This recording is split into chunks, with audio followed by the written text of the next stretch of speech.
ये toll tax के rules आपको पूरी तरह से जानने चाहिए। ये आपके राइट्स हैं। सबसे पहला और सबसे महत्वपूर्ण नियम है 10 सेकंड रूल। जब आप फास्टैग लेन से गुजर रहे हो और अगर आपको 10 सेकंड से ज्यादा वेट कराया जाता है तो आपको टोल देने की जरूरत नहीं है। सरकार ने यह नियम इसलिए बनाया ताकि टोल प्लाजा पर ट्रैफिक न रुके और गाड़ियां सुचारू रूप से आगे बढ़ सकें। अगर टोल प्लाजा वाले इस नियम को नहीं मानते तो आप तुरंत 1033 नंबर पर कॉल करके शिकायत दर्ज करा सकते हैं। अब आता है 20 किलोमीटर रूल। अगर आपका घर या कार्यस्थल उस टोल प्लाजा से 20 किलोमीटर के दायरे में आता है तो आपको कभी भी टोल नहीं देना होगा। यह सरकार द्वारा लागू एक आधिकारिक नियम है, लेकिन टोल प्लाजा कर्मचारी अक्सर इसे मानने से इनकार कर देते हैं। अगर आपके पास प्रमाण है कि आपका घर 20 किलोमीटर के अंदर आता है तो आपको टोल देने की जरूरत नहीं है। इसके लिए आप अपना वाहन रजिस्ट्रेशन डॉक्यूमेंट या एड्रेस प्रूफ दिखा सकते हैं। अगर टोल प्लाजा वाले फिर भी टोल मांगते हैं तो तुरंत 1033 हेल्पलाइन पर कॉल करें और अपनी शिकायत दर्ज कराएं। अगर टोल प्लाजा वाले फिर भी नहीं मानते तो क्या करें? सबसे पहले आप टोल प्लाजा के सीसीटीवी कैमरों के सामने अपनी पूरी बातचीत रिकॉर्ड करें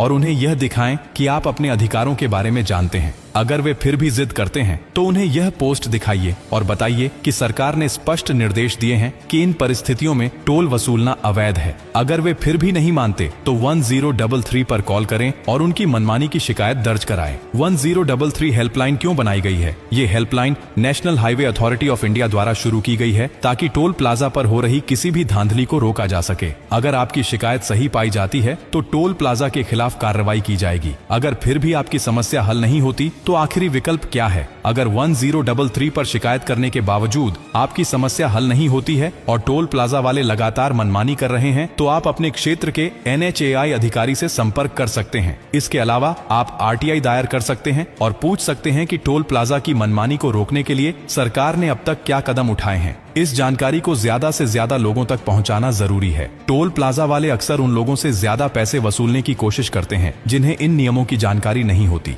इस पोस्ट को इतना शेयर करो कि बाउंसर रखने वाला टोल प्लाजा मालिक भी इन रूल्स को मानने पर मजबूर हो जाए और उसका रूह कांप उठे। अगर आप किसी ऐसे टोल प्लाजा के बारे में जानते हैं जहां यह नियम तोड़े जा रहे हैं तो कमेंट बॉक्स में उस टोल प्लाजा का नाम डाल दीजिए। बाकी का काम हम देख लेंगे। अगर आपको जबरन टोल भरने के लिए मजबूर किया जा रहा है तो चुप मत रहिए। हर वाहन चालक के अधिकार हैं और अगर हम मिलकर आवाज उठाएंगे तो टोल प्लाजा की गुंडागर्दी खत्म हो सकती है। आपका एक शेयर हजारों लोगों को बचा सकता है। कमेंट में बताइए, क्या आपको कभी टोल प्लाजा पर गलत तरीके से पैसे देने पड़े? आपकी राय सरकार तक पहुंचाने का हमारा मिशन है। अगर आपका कोई सवाल है तो पूछें, हम आपको सही जानकारी देंगे। और हाँ, हमारे चैनल पर हर दिन एक सर्वश्रेष्ठ कमेंटेटर का नाम घोषित किया जाता है। हमारे पिछले वीडियो पर शानदार कमेंट किया राजू दास ने, उसके बाद कमलदेव शर्मा और फिर इब्राहिम ने अपनी राय साझा की। आप सभी के समर्थन और प्यार के लिए दिल से धन्यवाद।